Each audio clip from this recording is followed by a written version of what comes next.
क्या आपने कभी सोचा है कि लोग आपको कैसे देखते हैं? इसको बदलने के लिए आपको क्या करना होगा? जरा सोचिए, जब आप किसी कमरे में कदम रखते हैं तो आपके चारों ओर का माहौल अचानक बदल जाता है। लोग आपको देखते हैं, बातचीत रुक जाती है और ऐसा लगता है कि लोग आपकी ओर खींचे चले आते हैं। वे आप में कुछ अलग, कुछ खास देखते हैं। आप बिना किसी मेहनत के इज्जत पाते हैं, लोगों की प्रशंसा करते हैं और जितने भी लोगों से मिलते हैं उन पर अपनी छाप छोड़ते हैं। और क्या होगा अगर इस बदलाव का रहस्य दूसरों को बदलने में नहीं बल्कि खुद को बदलने में छिपा हो? यह सब कुछ तात्कालिक चमत्कारिक तरीके अपनाने की बात नहीं है दोस्तों। ये तात्कालिक तकनीकों के बारे में नहीं है। ये आत्म परिवर्तन की कला को समझने के बारे में है। स्थायी स्टोइक सिद्धांतों के माध्यम से यह अपने विचारों, क्रियाओं और मूल्यों को इस तरह से एकजुट करने के बारे में है कि लोग खुद ब खुद आपकी ओर आकर्षित हों। आज हम 11 शक्तिशाली स्टोइक प्रथाओं पर चर्चा करेंगे, जो न केवल ये रिडिफाइन करेंगी कि लोग आपको कैसे देखते हैं, बल्कि यह भी कि आप खुद को कैसे देखते हैं। लेकिन इससे पहले कि हम इसमें गहराई से जाएं, एक बात पर विचार करें। सबसे गहरा बदलाव तभी होता है जब हम अपनी दृष्टि भीतरी ओर केंद्रित करते हैं। जैसे मार्कस ऑरेलियस ने कहा था, और समय बर्बाद करने में न लगाएं, बहस करने में। एक अच्छे आदमी को लेकर बातें की जा रही हैं। यह सफर आत्मधारणा से शुरू होता है और इस दौरान आप ऐसे कई तरीके जानेंगे जो आपके जीवन के हर पहलू को बेहतर बनाते हैं। जैसे ही हम अंतिम सिद्धांत तक पहुंचेंगे, आप देख पाएंगे कि एक विकासशील मानसिकता को अपनाने से सब कुछ कैसे जुड़ता है, जो असीम संभावनाओं के दरवाजे खोलता है। मेरे साथ बने रहिए, क्योंकि सबसे अच्छा अभी बाकी है। अब आइए इस सब की नींव से शुरू करते हैं। आप अपनी आत्मधारणा को कैसे देखते हैं? नंबर 1, अपनी अंदरूनी आत्मविश्वास को विकसित करें। आप जब खुद को देखते हैं तो आपको क्या नजर आता है? आईने में देखो। लेकिन सबसे जरूरी यह है कि उस व्यक्ति के बारे में तुम क्या महसूस कर रहे हो जो तुम्हें देख रहा है। अपनी आत्मधारणा वो लेंस है जिससे तुम दुनिया को देखते हो और जिससे दुनिया तुम्हें देखती है। अगर तुम खुद को कीमती, सक्षम और आत्मविश्वासी समझोगे तो दूसरे लोग भी तुम्हारी इसी धारणा को वापस तुम्हें दिखाएंगे। लेकिन अगर तुम्हें शक, असुरक्षा या डर हावी हो जाएगा तो यह हर बातचीत को प्रभावित करेगा। स्टोइक्स ने इसे गहराई से समझा था। एपिक्टेटस ने सिखाया था कि सबसे पहले खुद से वो कहो जो तुम बनना चाहते हो, फिर वो करो जो तुम्हें करना है। जहां असली आत्मविश्वास की शुरुआत होती है वो है अपने मूल्यों, लक्ष्यों और उद्देश्य को परिभाषित करना। जब आप स्पष्ट होते हैं कि आप कौन बनना चाहते हैं तो आपके हर एक कदम उस दृष्टिकोण के साथ ऑटोमेटिकली मेल खाएगा। आत्मविश्वास असली तरीके से जीने का एक उप प्रोडक्ट बन जाता है। एक पल ठहर कर सोचिए, क्या आप दूसरों की राय का बोझ लेकर चल रहे हैं? क्या आप जजमेंट को अपनी आत्ममूल्यता को आकार देने देते हैं? याद रखिए, स्टोइसिज्म हमें सिखाता है कि बाहर की मान्यता क्षणिक और अस्थायी होती है। असली आत्मविश्वास भीतर से आता है, आपके अपने अंतर्निहित मूल्य को समझने से। आपको किसी और की स्वीकृति की जरूरत नहीं है, किसी की मंजूरी की जरूरत नहीं है। तुम अपनी पहचान में ही कीमती हो। यह सोचो कि मैं बहुत मूल्यवान हूं। इसे जोर से बोलो, लिखो और अपने साथ रखो। यह साधारण वाक्य तुम्हारी अंदरूनी कीमत की एक याद दिलाने वाली चीज है, जिस पर तुम अविचल आत्मविश्वास का निर्माण कर सकते हो। लेकिन अंदरूनी आत्मविश्वास पैदा करना सिर्फ कहने भर से नहीं होता, यह काम करने पर निर्भर करता है। अपने लक्ष्यों की ओर छोटे छोटे और लगातार कदम उठाना शुरू करो। हर सफलता, चाहे वो कितनी ही छोटी क्यों ना हो, यह विश्वास मजबूत करती है कि तुम सक्षम हो। आप जितना ज्यादा सफल होंगे, आपका अपने प्रति नजरिया उतना ही बदलता जाएगा और इसी के साथ दूसरों का आपकी तरफ देखने का तरीका भी। अब अपने आप से पूछिए, अगर आप अपनी असली मूल्य को पूरी तरह स्वीकार कर लें तो आपकी जिंदगी कैसे बदल जाएगी? क्या आपके रिश्ते गहरे होंगे, आपकी करियर तेजी से बढ़ेगी या आपकी खुशी और बढ़ेगी? सच तो यह है कि जब आप आत्मविश्वास के साथ चलते हैं तो लोग खुद ब खुद आपकी तरफ खींचे आते हैं। लोग आप में ऐसी ताकत और भरोसा देखते हैं जिसे वो सराहते और सम्मान करते हैं। यह बदलाव रातों रात नहीं होता, लेकिन हर यात्रा एक कदम से शुरू होती है। आज इस सिद्धांत को अपनाने की ठान लीजिए। हर दिन अपने विश्वास को यकीन के साथ दोहराओ, मैं बहुत मूल्यवान हूं। समय और प्रैक्टिस के साथ तुम न सिर्फ खुद में बदलाव महसूस करोगे, बल्कि दूसरों के प्रति उनके व्यवहार में भी बदलाव देखोगे। मेरे साथ रहो, क्योंकि अगली सेक्शन में हम ये जानेंगे कि कैसे उद्देश्य और जुनून के साथ जीने से इस नई आत्मविश्वास को बढ़ावा मिलता है और इससे तुम्हारी जिंदगी ऐसी बनती है जो दूसरों को प्रेरित और उठाने वाली होती है। नंबर 2, उद्देश्य और जुनून के साथ जियो। क्या तुम्हारे हर दिन की गतिविधियों के पीछे स्पष्ट उद्देश्य होता है, या तुम बेवजह बहते जा रहे हो? उद्देश्य के साथ जीने का मतलब है, जुनून सिर्फ आपकी जिंदगी को बदलने वाला नहीं होता, बल्कि यह दूसरों पर भी गहरा असर डालता है। जब आपके पास एक स्पष्ट मकसद होता है और आप उसे बेपनाह उत्साह के साथ पूरा करने लगते हैं, तो लोग इसे नोटिस करते हैं, उनकी ऊर्जा की ओर खिंचाव महसूस करते हैं और आपके समर्पण से प्रेरित होते हैं। स्टोइक दार्शनिकों का मानना था कि हमें अपने कामों को अपनी उच्चतम मूल्यों के साथ संरेखित करना चाहिए। मार्कस ऑरेलियस ने लिखा था कि आपको अपनी जिंदगी को खुद से सजाना होगा, एक एक कदम करके। हर कदम का एक मकसद होना चाहिए, चाहे वो आपके करियर में हो, आपके रिश्तों में, या फिर आपकी व्यक्तिगत विकास में। दिशा देती है, जबकि जुनून यात्रा को ऊर्जा देता है। मिलकर ये एक ऐसे जीवन का निर्माण करते हैं जो अर्थ और प्रभाव से भरा होता है। लेकिन आप अपनी म्यूडी को कैसे खोज सकते हैं? सबसे पहले खुद से ये सवाल पूछें कि मेरे लिए सच में क्या मायने रखता है। उन लम्हों के बारे में सोचें जब आपने सबसे ज्यादा जीवित महसूस किया। आप क्या कर रहे थे? आप किसके साथ थे? ये अनुभव अक्सर आपके गहरे जुनून और मूल्यों के बारे में संकेत देते हैं। जब आप अपना उद्देश्य पहचान लें, तो अगला कदम इसे अपने दैनिक जीवन में शामिल करना है। यह बड़े बड़े इशारों के बारे में नहीं है, बल्कि ये सबसे छोटे छोटे कामों में भी अर्थ डालने के बारे में है। क्रियाएं, चाहे वो किसी ऐसे कारण के लिए समय देना हो जिसे आप पसंद करते हैं, या खुद के लंबे समय से लिए गए सपने का पीछा करना हो, या बस अपने जीवन में लोगों के लिए पूरी तरह मौजूद रहना हो, उद्देश्य के साथ जीने से साधारण चीजें असाधारण बन जाती हैं। सोचिए कि यह बदलाव आपके रिश्तों पर किस तरह असर डाल सकता है। जब आपका साथी आपको अपने लक्ष्यों को उत्साह के साथ पूरा करते हुए देखेगा, तो उन्हें भी प्रेरणा और ऊर्जा मिलेगी। आपकी प्रेरणा दूसरों के लिए संक्रामक बन जाती है और आपके चारों ओर के लोगों को ऊंचा उठाती है। उत्साह के साथ जीना दूसरों के लिए भी एक ताकतवर मिसाल पेश करता है, दिखाते हुए कि जिंदगी को पूरी तरह से जीना ही सही है। अब सोचो थोड़ी देर के लिए कि बिना दिशा के जीने का मतलब क्या होता है। रोज की रूटीन में फंसना आसान है और बस दिन निकाले जाना भी, लेकिन समय के साथ इससे बर्बादी हो जाती है। जब हमारे जीवन का कोई मकसद नहीं होता, तो हमारी हरकतों का कोई मतलब नहीं रह जाता और दूसरों के साथ हमारे रिश्ते हल्के या अजीब लगने लगते हैं। ऐसा मत होने दो। इसके बजाय अपने मकसद को वो दिशा दो जो तुम्हें एक जीवंत और संतोषजनक जिंदगी की ओर ले जाए। जब तुम अपने मकसद और जुनून के साथ जीने की ठान लो, तो जरूरी है कि तुम स्पष्ट और क्रियात्मक लक्ष्यों को सेट करो। उन्हें छोटे छोटे कदमों में बांट दो और हर एक सफलता का जश्न मनाओ। आपकी यात्रा में ये मील के पत्थर आपकी प्रगति को याद दिलाते हैं और आपकी प्रेरणा को जिंदा रखते हैं। हर छोटी सी जीत आपकी मेहनत को और मजबूत बनाती है और आपके उद्देश्य को और गहरा करती है। मुझे आपसे सुनना है। थोड़ा समय निकालिए और अपने विचार साझा कीजिए कमेंट में। आपका उद्देश्य क्या है? आपको किस चीज से जुनून है? अगर आपको ये बातें रेजोनेट करती हैं, तो नीचे ये कमेंट करें, मैं बहुत मूल्यवान हूं। इसे अपने उद्देश्यपूर्ण और जुनूनी जीवन के प्रति अपनी प्रतिबद्धता की घोषणा मानिए। और अगर आपको इसमें कोई मूल्य मिल रहा है, तो बताइए। यात्रा अब तक की इस वीडियो को लाइक करना न भूलें। आपका जुड़ाव न केवल इस समुदाय को सपोर्ट करता है, बल्कि दूसरों को भी अपने परिवर्तन के सफर पर निकलने के लिए प्रेरित करता है।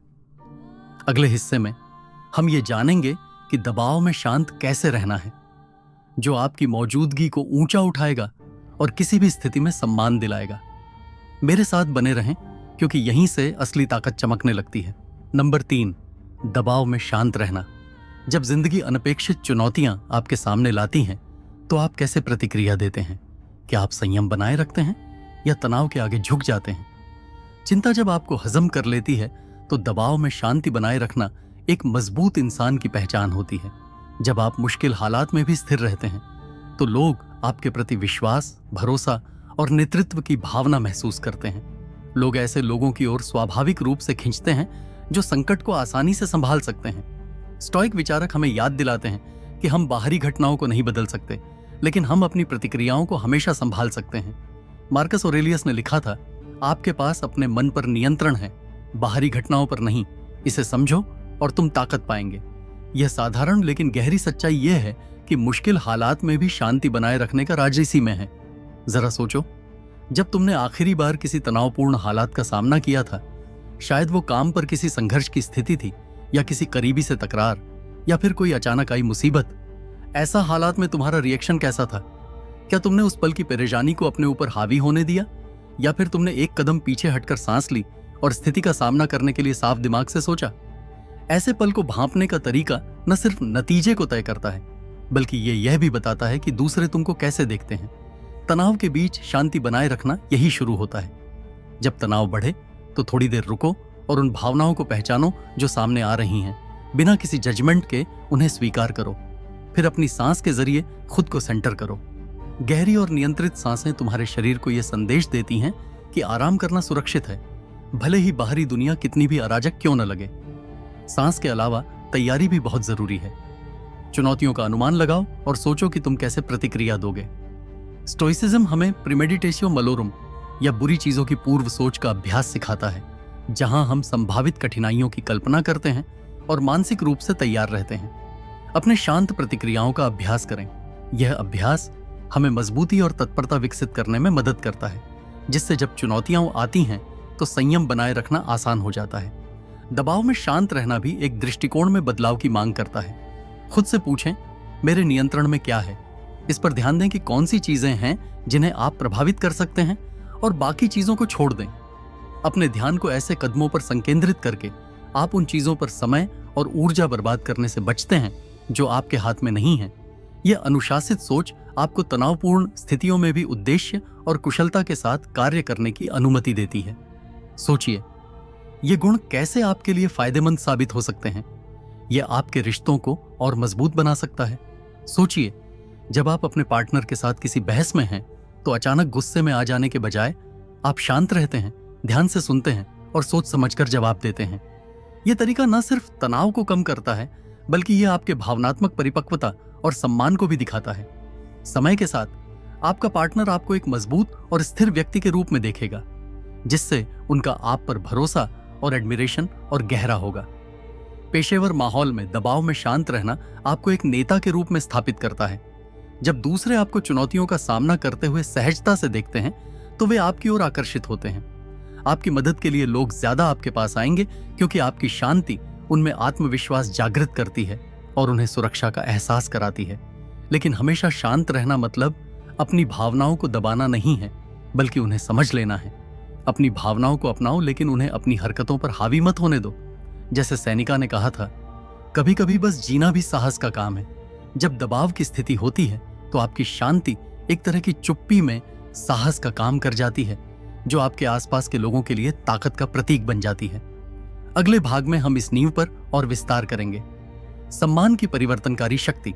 जिनसे तुम मिलते हो उन्हें सम्मान देना न सिर्फ तुम्हारे रिश्तों को बेहतर बनाता है, बल्कि दूसरों की नजर में तुम्हारी एक अच्छी छवि भी बनाता है। नंबर 4, हर किसी के प्रति सम्मान दिखाएं। तुम कितनी बार सच में अपने आसपास के लोगों को सम्मान देते हो?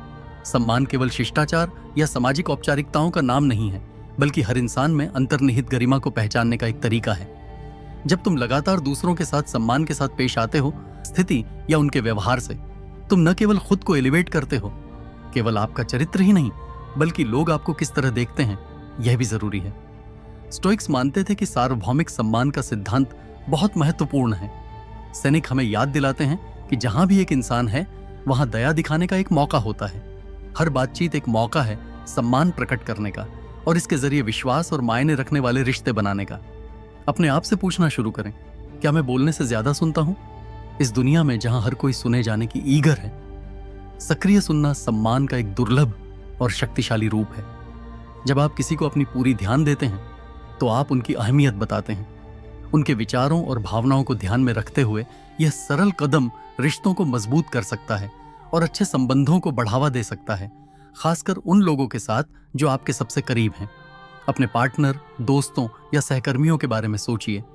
क्या आप अक्सर उनसे सचमुच सुनते हैं, बिना ये सोचे कि आपको क्या जवाब देना है, या बिना अपने मन को भटकने दिए? जब आप मन से जिज्ञासा और खुलापन दिखाते हैं तो लोग आपको मूल्यवान समझते हैं, और यही चीज उनके नजरिए को बदल देती है। वे आपको एक विचारशील, समझदार और सम्मान के काबिल इंसान के रूप में देखते हैं। सम्मान का मतलब यह भी होता है कि आप उनके विचारों और भावनाओं को मान्यता दें और उनकी सराहना करें। दूसरों के योगदान का, चाहे वो छोटी सी दयालुता हो या कोई बड़ी उपलब्धि, हमें आभार व्यक्त करने के लिए समय निकालना चाहिए। एक साधारण धन्यवाद भी सकारात्मक संबंधों को मजबूत करने में बहुत मददगार होता है।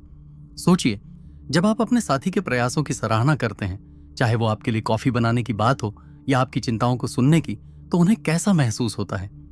ये छोटे छोटे पल आपसी सम्मान की एक मजबूत नींव बनाते हैं, जो आपके रिश्ते को और मजबूत करते हैं। लेकिन सम्मान सिर्फ उन्हीं के लिए नहीं होना चाहिए जिन्हें आप अच्छी तरह से जानते हैं। ये सभी लोगों के लिए है जिनसे आप मिलते हैं। दुकान के कैशियर से लेकर सड़क पर अजनबी तक, ये सब इस बात में है कि आप दरवाजा कैसे खोलते हैं, मुस्कान कैसे देते हैं या किसी की मौजूदगी को कैसे मानते हैं। ये छोटी छोटी बातें आपकी शख्सियत को दिखाती हैं और एक गहरा असर छोड़ती हैं। अब जरा सोचिए कि आप असहमतियों का सामना कैसे करते हैं। क्या आप सम्मान के साथ बात करते हैं या अपनी भावनाओं को ही अपनी प्रतिक्रिया तय करने देते हैं? स्थैतिकता, स्टोइसिज्म हमें सिखाती है कि मुश्किल हालात में भी हमें शांत और विचारशील रहना चाहिए, भले ही सामने वाला आपके विचारों से अलग हो। दूसरों के नजरिए का सम्मान करके आप अपनी बुद्धिमानी और भावनात्मक परिपक्वता का परिचय देते हैं। जो गुण आपकी प्रशंसा और भरोसा जीतते हैं वे ये हैं कि दूसरों का सम्मान करें। इसका मतलब यह नहीं है कि आपको सभी से सहमत या उन्हें पसंद करना है, बल्कि यह उनके इंसानियत को पहचानना है और उसी के अनुसार उन्हें संभालना है। यह सोच न केवल सामंजस्य को बढ़ावा देती है, बल्कि आपकी अपनी ईमानदारी की भावना को भी ऊंचा उठाती है। लेकिन उन लोगों के बारे में क्या जो आपके प्रति सम्मान नहीं दिखाते? यहां पर स्थिरता और सहनशीलता की जरूरत होती है। मार्कस ऑरेलियस ने लिखा है कि सबसे अच्छा बदला यह है कि आप उस व्यक्ति की तरह न बने जिसने आपको नुकसान पहुंचाया। दूसरे शब्दों में, आपके चरित्र को दूसरों के कार्यों से कभी भी समझौता नहीं करना चाहिए। इसी आदर्श को अपनाते रहें। यह न सिर्फ उनके लिए बल्कि आपके लिए भी जरूरी है। जब आप इस सिद्धांत का पालन करेंगे तो आप देखेंगे कि लोग आपको एक उदाहरण के तौर पर देखने लगेंगे, एक ऐसा इंसान जो दूसरों को ऊपर उठाता और प्रेरित करता है। आपके लगातार सम्मान देने से एक ऐसा नाम बनेगा जो आपके पहले से ही लोगों के बीच में मौजूद होगा, और आप ऐसे शख्स बन जाएंगे जिसे लोग सराहते और भरोसा करते हैं। अब हम एक साधारण लेकिन गहरे आदत पर बात करेंगे, मुस्कुराने की ताकत। मेरे साथ रहें, क्योंकि हम ये जानेंगे कि यह छोटा सा काम कैसे आपकी जिंदगी और दूसरों की नजर में आपका तरीका बदल सकता है। नंबर 5, ज्यादा मुस्कुराएं। कई बार, कब आप आखिरी बार सच में दिल से मुस्कुराए थे, न कि बस शिष्टाचार के नाते? एक मुस्कान, चाहे कितनी ही छोटी क्यों ना हो, में जबरदस्त ताकत होती है। यह किसी का दिन बना सकती है, कमरे की ऊर्जा बदल सकती है और लोगों का आपके प्रति नजरिया भी बदल सकती है।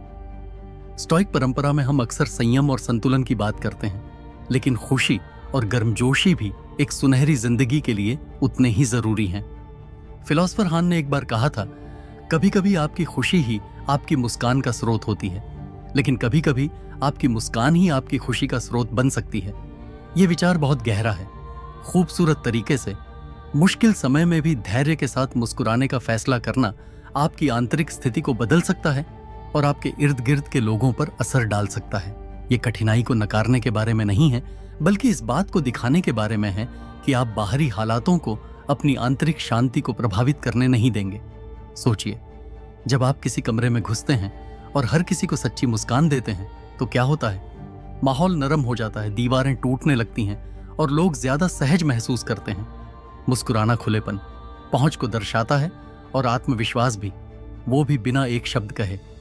ये दुनिया को यह संदेश देता है, मैं यहां हूं, मैं मौजूद हूं और आपके रिश्तों में संबंध के लिए स्वागत करता हूं।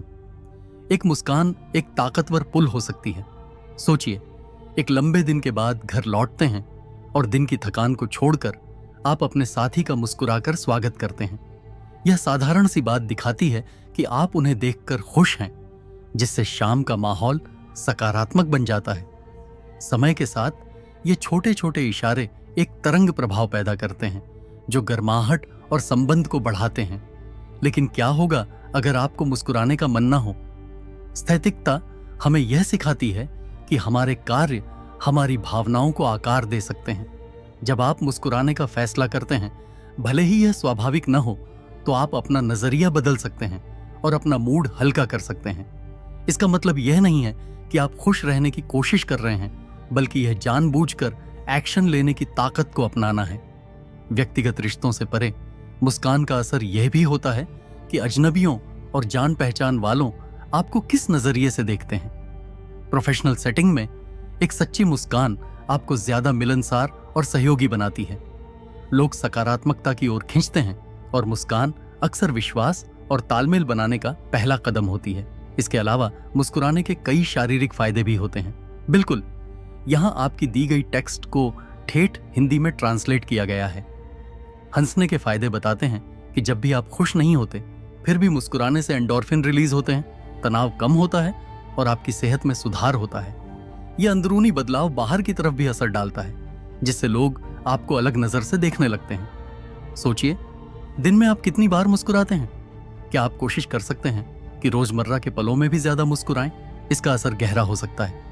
अगर यह आपको समझ में आता है तो चलिए सकारात्मकता फैलाते हैं। जरा सोचिए अपनी मुस्कान की ताकत के बारे में और अपने विचार कमेंट में साझा कीजिए। कब? अगर और कुछ चाहिए हो तो बताइए। बात यह है कि पिछली बार तुम्हारी मुस्कान ने किसी के दिन को बदल दिया था। नीचे कमेंट करो, मैं बहुत कीमती हूं, ताकि ये दिखा सको कि तुम दुनिया में गर्मजोशी और सकारात्मकता लाने के लिए प्रतिबद्ध हो। और अगर तुम इस आत्म परिवर्तन के सफर का मजा ले रहे हो तो इस वीडियो को लाइक करना मत भूलना। तुम्हारी भागीदारी हमें और लोगों तक पहुंचने में मदद करती है, जिससे ये टाइमलेस स्टोइक ज्ञान और फैलता है। अब चलो हम एक और बदलाव की बात करते हैं, मजाक बनाने की कला। मुस्कुराना अक्सर हंसी की ओर ले जाता है, और हंसी, जैसा कि तुम जानते हो, देखो लोग तुमसे कैसे जुड़े और तुम्हें कैसे याद रखें, इसे बदलना संभव है। 6. एक अच्छा हास्य बोध विकसित करो। आखिरी बार कब हंसे थे? सच में उस तरह से हंसे कि तुम्हें अपनी चिंताएं भूल जाएं, भले ही सिर्फ एक पल के लिए। हास्य हमारी सबसे खास मानव विशेषताओं में से एक है और इसके पास दीवारें तोड़ने, तनाव कम करने और लोगों को करीब लाने की ताकत होती है। हास्य बोध विकसित करना केवल चुटकुले सुनाने के बारे में नहीं है, यह जीवन में हल्कापन खोजने और इसका इस्तेमाल कनेक्शन बढ़ाने के लिए करना है।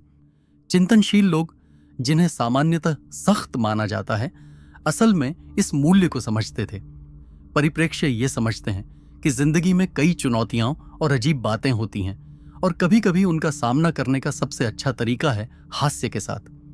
मर्कुस ऑरेलियस हमें याद दिलाते हैं कि अगर कोई मुझे दिखा सके कि मैं जो सोच रहा हूं या कर रहा हूं वो सही नहीं है, तो मैं खुशी खुशी बदल जाऊंगा, क्योंकि मैं सच्चाई की तलाश में हूं। इस बयान में विनम्रता है, ये मानने की बात है कि हम सब इंसान हैं और अपने ऊपर हंसना ठीक है। हास्य इतना शक्तिशाली क्यों है? यह आपको कमजोर कर देता है, आपको औरों से जुड़ाव महसूस कराता है। सोचिए, जब आपने किसी से मजेदार बात सुनी हो तब का वो पल। कुछ मजेदार या हल्के फुल्के कमेंट्स पूरे कमरे का माहौल बदल सकते हैं। हंसी में वो खासियत होती है कि यह तनाव को मिटा देती है और हमें हमारी साझा मानवता की याद दिलाती है। आपके रिश्तों में भी हंसी एक बंधन बनाने का तरीका हो सकती है। सोचिए, जब आप अपने साथी के साथ किसी तनाव भरे हालात का सामना कर रहे हों, जैसे कि अचानक पंक्चर हो जाना, खाना जल जाना या फिर किसी बात पर असहमति होना, अगर आप इन लम्हों को थोड़ी हंसी मस्ती के साथ लेते हैं तो तनाव कम हो जाता है और इससे आपके साझा यादें बनती हैं। बजाय इसके कि आप फ्रस्ट्रेट हों, आप खुद को इस सब के अजीबपन पर हंसते हुए पाएंगे और इससे आपका रिश्ता और भी मजबूत होगा। प्रक्रिया में कनेक्शन तो है, लेकिन अगर आप खुद को नेचुरली फनी नहीं मानते हैं तो क्या? मजाकिया बनने का मतलब ये नहीं है कि आपको स्टैंड अप कॉमेडियन बनना है, बल्कि इसकी बात है जिंदगी के हल्के पक्ष को समझना। शुरू करने के लिए खुद को ज्यादा सीरियस मत लें। अपनी ऊटपटांग बातें, गलतियां और कभी कभी आने वाली मुसीबतों को अपनाएं। जब आप खुद पर हंस सकते हैं तो आप आत्मविश्वास और विनम्रता दिखाते हैं, जो कि लोगों को बहुत पसंद है। अपने आसपास की हंसी पर ध्यान दें। देखें कि दूसरे लोग किस तरह से मजाकिया अंदाज में जुड़ते हैं और अभ्यास करने से मत डरिए। मजेदार कहानियां शेयर करें, हल्के फुल्के निरीक्षण करें और थोड़ी मस्ती भरी बातचीत का अभ्यास करें। समय के साथ आप बातचीत में मजाक को शामिल करने में ज्यादा सहज हो जाएंगे। एक महत्वपूर्ण बात, हास्य हमेशा दयालुता से निकलना चाहिए। इसका मकसद लोगों को उठाना है, न कि गिराना। सही समय पर एक मजेदार चुटकुला या मस्ती भरी टिप्पणी लोगों को एक साथ ला सकती है, लेकिन यह कभी भी किसी और की कीमत पर नहीं होनी चाहिए। हास्य के कई स्वास्थ्य लाभ भी होते हैं। हंसी तनाव को कम करती है, आपकी इम्यून सिस्टम को बढ़ावा देती है और एंडोर्फिन्स को रिलीज करती है। जब आप हंसते हैं तो मुस्कुराने से वही अच्छा महसूस कराने वाले केमिकल्स सक्रिय होते हैं। इससे न केवल आपको अच्छा लगता है, बल्कि एक ऐसा माहौल बनता है जहां दूसरे लोग आराम महसूस करते हैं। आप रोजमर्रा की जिंदगी में हंसी का इस्तेमाल कितनी बार करते हैं? सोचिए, किसी ऐसी स्थिति के बारे में जब हंसी ने आपको किसी से जोड़ने में मदद की हो या किसी मुश्किल समय को बेहतर बनाया हो। क्या आप हंसी को अपनी बातचीत का एक और जानबूझकर हिस्सा बना सकते हैं? अगर आप संवेदनशीलता और हास्य को अपनाते हैं तो आप पाएंगे कि लोग आपकी खुशमिजाजी और मजबूती की ओर खींचे चले आते हैं। आपको एक ऐसे व्यक्ति के रूप में देखा जाएगा जो चुनौतियों के समय में भी खुशी और सकारात्मकता लाता है। अगली बात करेंगे सीमाएं तय करने के महत्व पर, जो कि आत्मसम्मान बनाए रखने और स्वस्थ संबंधों को बढ़ावा देने के लिए एक जरूरी प्रथा है। मेरे साथ बने रहिए इस आत्म परिवर्तन की यात्रा में। नंबर 7, व्यक्तिगत सीमाओं को समझना और लागू करना। अपनी सीमाएं तय करें और उन पर डटे रहें। आप कितनी बार हां कहते हैं जबकि दिल से न कहना चाहते हैं, या दूसरों के लिए खुद को झोंकने के बाद थका हुआ महसूस करते हैं? व्यक्तिगत सीमाएं उन अदृश्य रेखाओं की तरह हैं जो आपके समय, ऊर्जा और भावनात्मक कल्याण की रक्षा करती हैं। जब आप इन्हें तय करते हैं और एनफोर्स करते हैं तो आप सच में अपनी देखभाल कर रहे होते हैं। आप अपने आत्मसम्मान को व्यक्त करते हैं और इसी से आप दूसरों को सिखाते हैं कि आपको कैसे ट्रीट करना है। यह आदत दूसरों के आपके प्रति दृष्टिकोण और उनके साथ बातचीत करने के तरीके को पूरी तरह से बदल देगी। स्टोइक दार्शनिकों ने सोच और कार्य में स्पष्टता को बहुत समझा। एपिक्यूरस ने सिखाया कि पहले जानो कि आप कौन हैं और फिर उसी के अनुसार खुद को सजाओ। सीमाएं तय करती हैं कि आप कौन हैं। ये आपको अपने बाहरी कार्यों को अपने आंतरिक मूल्यों के साथ जोड़ने में मदद करती हैं, जिससे आपके अंदर और बाहर की दुनिया के बीच संतुलन बनता है। बिना सीमाओं के हम दूसरों की मांगों और अपेक्षाओं में खुद को खो सकते हैं। एक पल ठहर कर सोचो, क्या कभी ऐसा हुआ है कि तुमने किसी चीज के लिए हां कहा और फिर बाद में उस पर खींच महसूस की? यह एहसास अक्सर तब होता है जब हम अपनी सीमाएं नहीं मानते। सीमाएं तय करना किसी को दूर करने के बारे में नहीं है, बल्कि यह सुनिश्चित करने के लिए है कि तुम्हारे रिश्ते स्वस्थ और संतुलित रहें। शुरुआत अपनी सीमाओं की पहचान करने से करो। वो क्या चीजें हैं जो तुम्हें ज्यादा थका देती हैं या कमतर महसूस कराती हैं? इन लम्हों में तुम्हें यह समझने का मौका मिलता है कि तुम्हारी सीमाएं कहां मजबूत करनी है। जब तुम अपनी सीमाओं के बारे में स्पष्ट हो जाओ तो उन्हें आत्मविश्वास के साथ बताओ। इज्जत के साथ मैं वाले वाक्य इस्तेमाल करें, जैसे मुझे काम के बाद रिचार्ज होने के लिए थोड़े टाइम की जरूरत है, इसलिए मैं उन घंटों के दौरान उपलब्ध नहीं रहूंगा। अपनी सीमाएं बनाना चुनौतीपूर्ण हो सकता है, खासकर जब लोग आपके बहुत सहयोगी रहने के आदी हों। आपको कुछ प्रतिरोध का सामना करना पड़ सकता है, लेकिन आपको मजबूत रहना होगा। निरंतरता ही कुंजी है। जब आप अपनी बात पर कायम रहते हैं तो आप ये संदेश भेजते हैं कि आपका समय और ऊर्जा कीमती है। व्यक्तिगत रिश्तों में सीमाएं आपसी सम्मान के लिए जगह बनाती हैं। सोचिए कि आप अपने साथी को समझा रहे हैं कि आपको थोड़ा अकेला रहने का समय चाहिए ताकि आप आराम कर सकें। शुरू में वे शायद महसूस कर सकते हैं। कभी कभी लोग परेशान या दुखी हो सकते हैं, लेकिन समय के साथ वे आपकी जरूरतों का सम्मान करना सीखेंगे। यह स्पष्टता रिश्ते को मजबूत बनाती है, क्योंकि दोनों साथी एक दूसरे की स्वतंत्रता को समझते हैं। पेशेवर माहौल में भी सीमाएं बेहद जरूरी होती हैं। जब आपका काम का बोझ ज्यादा हो तो अतिरिक्त काम को मना करना आपके काम की गुणवत्ता को प्राथमिकता देने को दर्शाता है। आपके सहकर्मी और सीनियर्स आपकी प्राथमिकता तय करने की क्षमता की कद्र करेंगे और संतुलन बनाए रखने में आपकी मदद करेंगे। सीमाएं आपके भावनात्मक स्वास्थ्य की भी रक्षा करती हैं, जिससे आप जहरीले व्यवहार से दूर रह सकते हैं।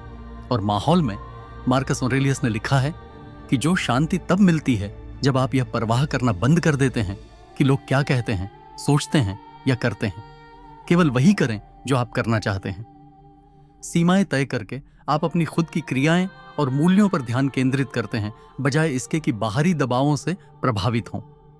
अब सोचिए कि सीमाओं का आपके आत्म भावना पर दीर्घकालिक प्रभाव क्या है।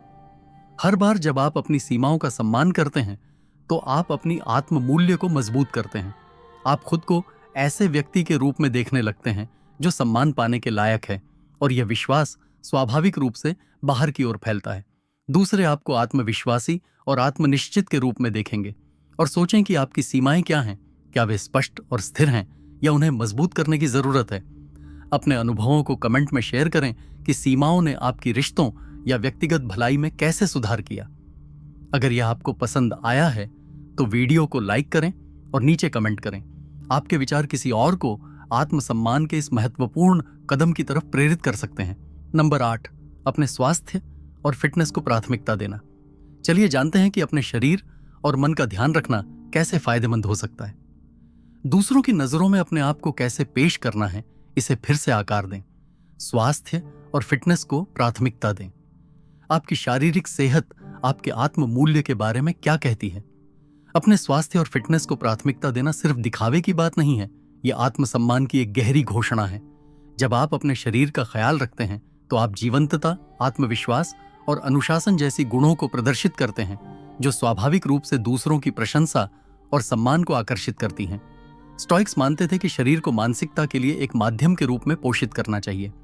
एपिक्टेटस ने अपने छात्रों को याद दिलाया कि उन्हें अपनी शारीरिक सेहत का ख्याल रखना चाहिए, यह बात जानते हुए कि यह उनकी सोचने की क्षमता और समझदारी पर असर डालता है। लोग डिस्ट्रैक्शंस और सुविधाओं से भरी दुनिया में रहते हैं। स्वास्थ्य को बनाए रखने के लिए संकल्प और मेहनत की जरूरत होती है, लेकिन इसके इनाम सिर्फ शारीरिक ही नहीं बल्कि बहुत आगे तक जाते हैं। सोचिए, अगर आप अपना दिन तेज चलने, योग करने या जिम में कसरत करने से शुरू करें तो आपकी ऊर्जा बढ़ती है, फोकस तेज होता है और मूड भी अच्छा रहता है। यह नई वाइटैलिटी हर बातचीत में नजर आती है, चाहे वो आपके साथी के साथ हो, काम का कोई मीटिंग हो या किसी सामाजिक सभा में। लोग आपकी मौजूदगी को नोटिस करते हैं। आपकी ऊर्जा बिना कुछ कहे ही ध्यान खींच लेती है। लेकिन सेहत सिर्फ हिलने डुलने के बारे में नहीं है, यह सही पोषण के बारे में भी है। आपके शरीर को जो ईंधन चाहिए वो है संतुलित आहार, जो हेल्दी और पौष्टिक हो। जब आप माइंडफुल तरीके से ये सोचते हैं कि आप क्या खा रहे हैं, तो आप अनुशासन और देखभाल दिखाते हैं। ये चुनाव न सिर्फ आपकी शारीरिक सेहत पर असर डालते हैं, बल्कि ये इस पर भी कि लोग आपकी आत्म सुधार के प्रति कितने समर्पित हैं। आराम भी एक अहम हिस्सा है। सोचिए, हेल्थ का एक ऐसा पहलू है जिसे अक्सर हम नजरअंदाज कर देते हैं, नींद। ये कोई दुनिया की चीज नहीं है, बल्कि ये जरूरत है। जब आपको सही से आराम नहीं मिलता तो ना आपका दिमाग ठीक से काम करता है, ना आपका शरीर। प्राचीन दार्शनिक यानी स्टोइक्स ने संतुलन की अहमियत को समझा और हमें बताया कि अपने शरीर की सुनना और उसकी जरूरतों का सम्मान करना कितना जरूरी है। सोचिए, अगर आप पूरी नींद लेकर उठते हैं तो हर दिन को आराम और स्पष्टता के साथ शुरू कर सकते हैं। ये ज्वांगताएं आपके मेलजोल को बेहतर बनाती है और हर क्षेत्र में आपको ज्यादा प्रभावी बनाती है। हेल्थ बनाए रखने में तनाव को मैनेज करना भी जरूरी है। लगातार तनाव आपके शरीर और दिमाग दोनों पर बुरा असर डाल सकता है। यह आपकी दूसरों के साथ मीनिंगफुल तरीके से जुड़ने की क्षमता को प्रभावित कर सकता है। तनाव को कम करने के लिए ध्यान, गहरी सांस लेना या प्रकृति में समय बिताने जैसी प्रथाओं को शामिल करें।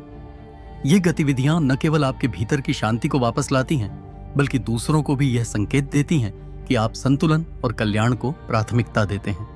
अब चलिए लचीलापन, रेजिलियंस के बारे में बात करते हैं। शारीरिक गतिविधि केवल दिखावे के लिए नहीं होती, बल्कि यह शारीरिक और मानसिक दोनों तरह से ताकत और सहनशक्ति बनाने के लिए होती है। जब आप एक चुनौतीपूर्ण वर्कआउट से गुजरते हैं तो आप अपने मन को सिखा रहे हैं कि कैसे जीवन की परेशानियों को सहन करना है। अड़चनों के बीच जब आप खुद को संभालते हैं और चुनौतियों का सामना करते हैं तो आपकी यह दृढ़ता साफ झलकती है, जिससे आपको सम्मान और सराहना मिलती है। जब आप अपनी सेहत को प्राथमिकता देते हैं तो यह आपके रिश्तों पर कैसे असर डालता है? जब आपका पार्टनर आपको स्वस्थ विकल्प चुनते हुए देखता है तो उसे प्रेरित और समर्थन महसूस होगा। आप एक सकारात्मक उदाहरण स्थापित करते हैं जो एक साथ मिलकर भलाई के प्रति साझा प्रतिबद्धता को बढ़ावा देता है। मिलकर आप एक ऐसा लाइफस्टाइल बना सकते हैं जो न केवल आपकी व्यक्तिगत सेहत को बेहतर बनाता है, बल्कि आपके रिश्ते की क्वालिटी को भी ऊपर उठाता है। खुद से पूछिए, क्या आप अपने शरीर के साथ सही व्यवहार कर रहे हैं? एक जरूरी सवाल है, क्या आप अपने रिश्तों को एक बहुमूल्य संपत्ति मानते हैं या उनकी जरूरतों को नजरअंदाज कर रहे हैं? अपने मौजूदा आदतों पर थोड़ा विचार करें और छोटे छोटे बदलावों पर ध्यान दें जो आपके जीवन में बड़े सुधार ला सकते हैं। जुड़े रहिए, क्योंकि अगली चर्चा में हम ये देखेंगे कि अपने सामाजिक कौशल को सुधारने से आप कैसे अपने रिश्तों को और बेहतर बना सकते हैं और लोग आपको कैसे देखते हैं। मिलकर हम एक ऐसे जीवन की नींव रखेंगे जो स्थायी बदलाव और संयम के सिद्धांतों पर आधारित हो। नंबर 9, अपने सामाजिक कौशल को निखार। आप दूसरों के साथ कितनी अच्छी तरह संपर्क स्थापित करते हैं?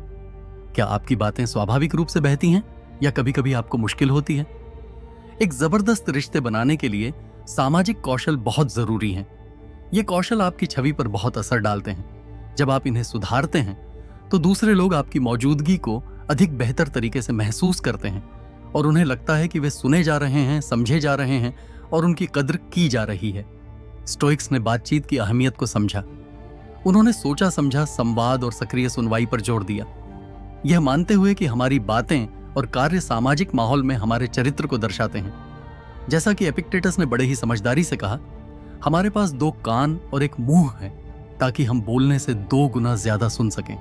सच्चा कनेक्शन तब शुरू होता है जब, सोचो, तुम्हारी आखिरी महत्वपूर्ण बातचीत के दौरान तुम कितने ध्यान से सुन रहे थे? क्या तुम पूरी तरह से मौजूद थे या बस अपनी बारी का इंतजार कर रहे थे?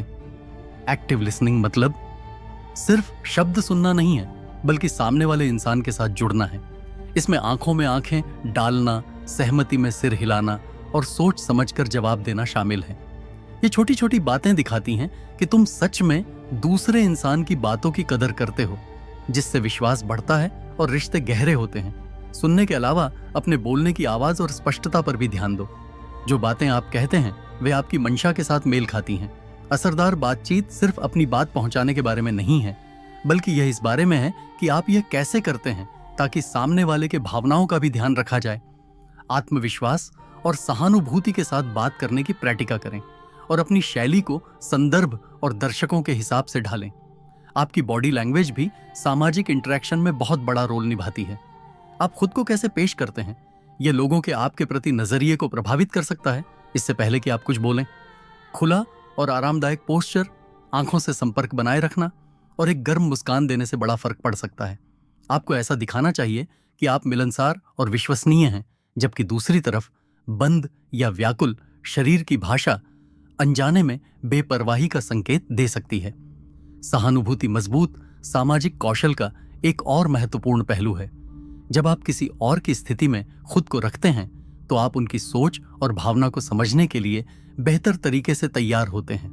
सहानुभूति आपको एक गहरे स्तर पर जुड़ने की अनुमति देती है, जिससे आप दूसरों को दिखा सकते हैं कि आप उनके अनुभवों का सम्मान करते हैं और उनकी कद्र करते हैं।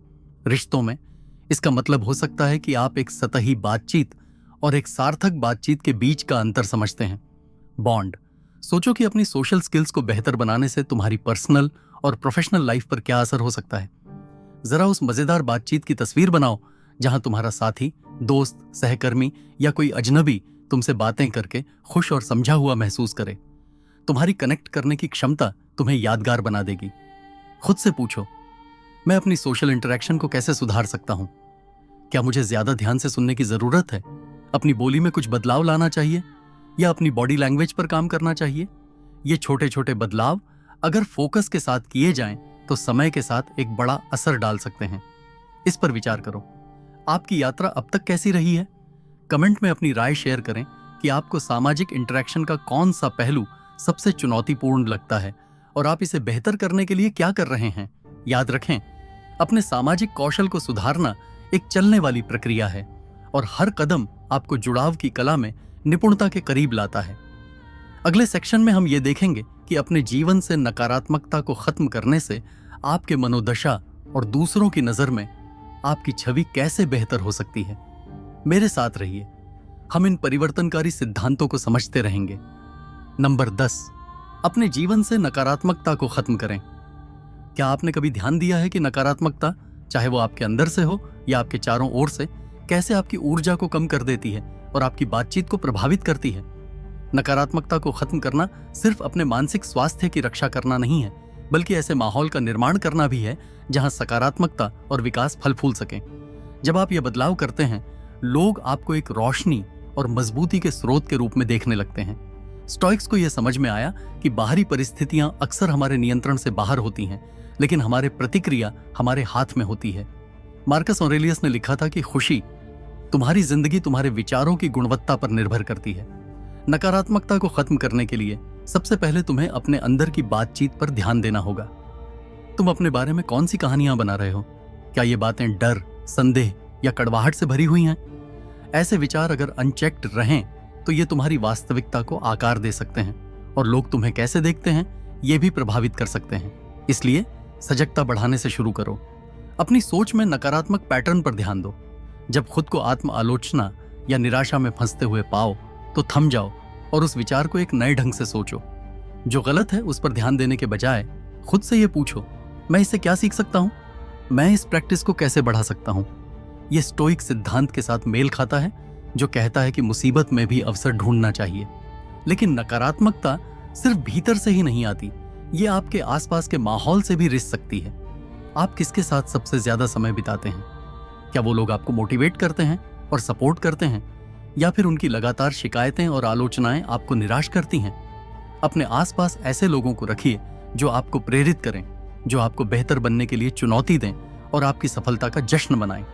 एक सकारात्मक सामाजिक वन बनाकर आप बाहरी नकारात्मकता से खुद को बचा सकते हैं। नकारात्मकता को ध्यान में रखते हुए जिस सामग्री का आप उपभोग करते हैं, चाहे वो समाचार हो, सोशल मीडिया हो या मनोरंजन, वह आपके मूड और नजरिए पर काफी असर डाल सकती है। जबकि सूचित रहना जरूरी है, ऐसी सामग्री से दूरी बनाना बेहतर है जो डर या गुस्से को बढ़ाती है। इसके बजाय ऐसी चीजें खोजें जो आपको प्रेरित करें और ज्ञान देती हों। आभार भी नकारात्मकता का एक शक्तिशाली एंटीडोट है। हर दिन एक पल निकालें और उन चीजों पर विचार करें जिनके लिए आप आभारी हैं, चाहे वो कितनी भी छोटी क्यों ना हो। यह साधारण अभ्यास आपकी सोच को उन चीजों से हटाकर उन चीजों की ओर ले जाता है जो आपके पास हैं। यहां आपके जीवन में भरपूर चीजें होती हैं। जैसा कि एपिकस ने कहा था, एक समझदार व्यक्ति वह है जो उन चीजों के लिए नहीं रोता जो उसके पास नहीं है, बल्कि उन चीजों के लिए खुश रहता है जो उसके पास हैं। आभार एक ऐसा दृष्टिकोण विकसित करता है जिसमें सराहना और संतोष है, जो आपकी बातचीत में बाहर की ओर झलकता है। सोचिए, अगर आप नकारात्मकता को खत्म कर दें तो आपके रिश्ते कैसे बदल सकते हैं। बातचीत में तनाव या शिकायत लाने की जगह आप आशा और सहनशीलता लाते हैं। लोग आपको शांत और सकारात्मकता के साथ जोड़ने लगेंगे और आप ऐसे इंसान बन जाएंगे जिसकी लोगों को प्रतीक्षा रहेगी। अब खुद से पूछो कि मेरे जीवन के कौन से क्षेत्र सबसे ज्यादा नकारात्मकता से प्रभावित हैं? क्या ये मेरे विचार हैं, मेरा वातावरण है, या जो सामग्री मैं पढ़ता या देखता हूं? धीरे धीरे छोटे छोटे बदलाव करना शुरू करो। समय के साथ ये बदलाव एक सकारात्मक और सशक्त मानसिकता का निर्माण करेंगे। चलो इस बातचीत को और आगे बढ़ाते हैं। कमेंट में एक नकारात्मक आदत या प्रभाव शेयर करो जिसे तुम छोड़ने के लिए तैयार हो।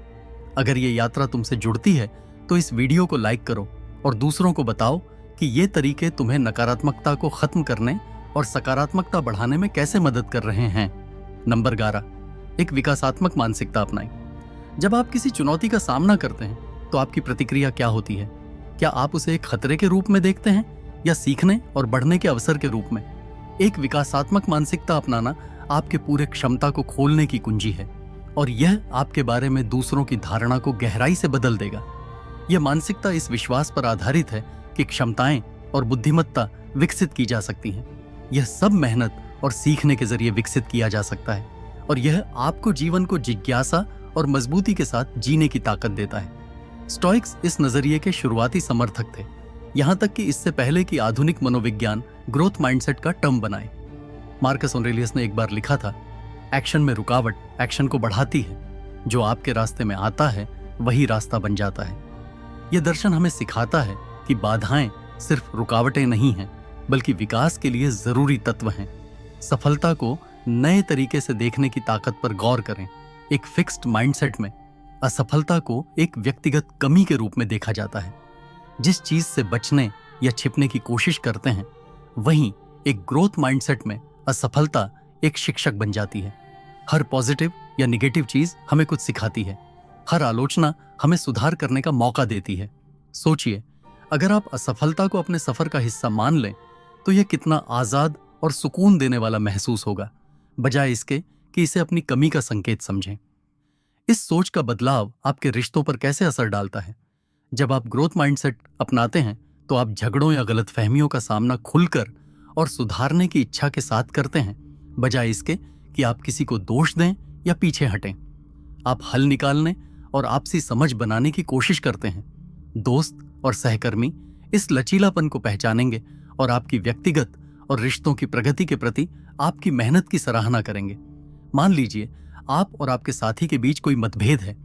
इसके बजाय कि आप अपने विचारों पर जोर दें या समस्या से दूर भागें, आप इसे इस सवाल के साथ स्वीकार करते हैं, हम इससे क्या सीख सकते हैं, हम साथ में कैसे बढ़ सकते हैं।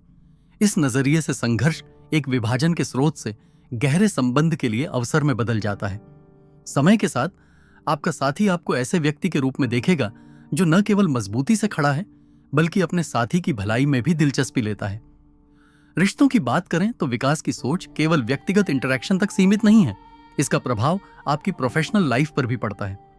जब काम में चुनौतियां आती हैं, क्या आप उन्हें नए स्किल्स विकसित करने के मौके के रूप में अपनाते हैं? आपके सहकर्मी और सुपरवाइजर आपके प्रोएक्टिव अप्रोच को नोटिस करते हैं और आपको एक समस्या समाधानकर्ता और लीडर के तौर पर देखते हैं। तो विकास की सोच को अपनाने का एक प्रैक्टिकल तरीका यह है कि छोटे छोटे हासिल करने योग्य लक्ष्य सेट करें जहां आप सुधार करना चाहते हैं। प्रगति का जश्न मनाएं, चाहे वह कितनी ही छोटी क्यों न हो, और हर बार सोचें कि आपने क्या सीखा। इस कदम ने तुम्हें सिखाया है कि यह अभ्यास इस सोच को मजबूत करता है कि विकास एक प्रक्रिया है, मंजिल नहीं। फीडबैक एक और बेहद जरूरी हिस्सा है। बिल्कुल सही आलोचना को स्वीकार करो और इसे व्यक्तिगत रूप से लेने की बजाय इसे सुधारने का एक मौका समझो। जैसे एपिक्टेटस ने कहा, अगर कोई तुम्हारी आलोचना करता है और वो तुम्हें अन्याय लगती है तो अपने आप को बचाने की बजाय ये सोचो कि क्या उनकी बात में कोई सच्चाई है। अगर है तो उसे सुधारने के लिए इस्तेमाल करो, और अगर नहीं तो उसे बिना गुस्से के नकार दो। ये फीडबैक को विनम्रता से स्वीकार करने की कला तुम्हें सम्मान दिलाएगी और तुम्हारी प्रतिबद्धता को दिखाएगी। अब खुद को लगातार सुधारने के लिए जीवन भर सीखने का नजरिया अपनाएं। एक विकासात्मक मानसिकता जिज्ञासा पर आधारित होती है, ज्ञान की तलाश में। चाहे वो किताबें पढ़ना हो, नए शौक अपनाना हो या अर्थपूर्ण बातचीत करना हो, आपकी समझ को बढ़ाने की चाह आपके दिमाग को चुस्त और आपकी आत्मा को सक्रिय बनाए रखती है। लोग आपको एक ऐसे इंसान के रूप में देखेंगे जो न सिर्फ अनुकूलनशील है बल्कि व्यक्तिगत विकास में भी गहरी रुचि रखता है। हमने 11 मजबूत स्टोइक सिद्धांतों पर चर्चा की है जो आपके प्रति लोगों की धारणा को हमेशा के लिए बदल सकते हैं। अपने अंदर आत्मविश्वास पैदा करने से लेकर उद्देश्य के साथ जीने, सोशल स्किल्स सुधारने और ग्रोथ माइंडसेट अपनाने तक हर कदम पिछले पर आधारित है, जो आपको आपके सबसे अच्छे खुद की ओर ले जाता है। अब आगे बढ़ने का समय आ गया है। इन सिद्धांतों पर विचार करें और अपनी प्रतिबद्धता दिखाएं। इन्हें मैं अपनी रोजमर्रा की जिंदगी में शामिल करने का मतलब है कि बदलाव रातों रात नहीं होता, लेकिन लगातार कोशिश करने से आप न केवल ये देखेंगे कि लोग आपको कैसे समझते हैं, बल्कि आपके खुद के देखने का तरीका भी बदल जाएगा। अगर आपको यह सफर पसंद आया तो मैं आपको इस वीडियो को लाइक करने, उन लोगों के साथ साझा करने के लिए आमंत्रित करता हूं जिन्हें इसके फायदे हो सकते हैं, और हमारे चैनल को सब्सक्राइब करना ना भूलें ताकि हम और भी स्टोइक विचार साझा कर सकें। मिलकर हम एक ऐसा समुदाय बना सकते हैं जो ज्ञान और व्यक्तिगत विकास में मजबूत हो। आखिर में मैं ये जानना चाहूंगा कि कौन सा सिद्धांत आपके दिल के करीब था। आप अपने विचारों को कमेंट्स में जरूर शेयर करें और चलिए इस बातचीत को जारी रखते हैं। देखने के लिए धन्यवाद, और हमेशा की तरह मेहनत करते रहें, बढ़ते रहें और संतुलित बने रहें।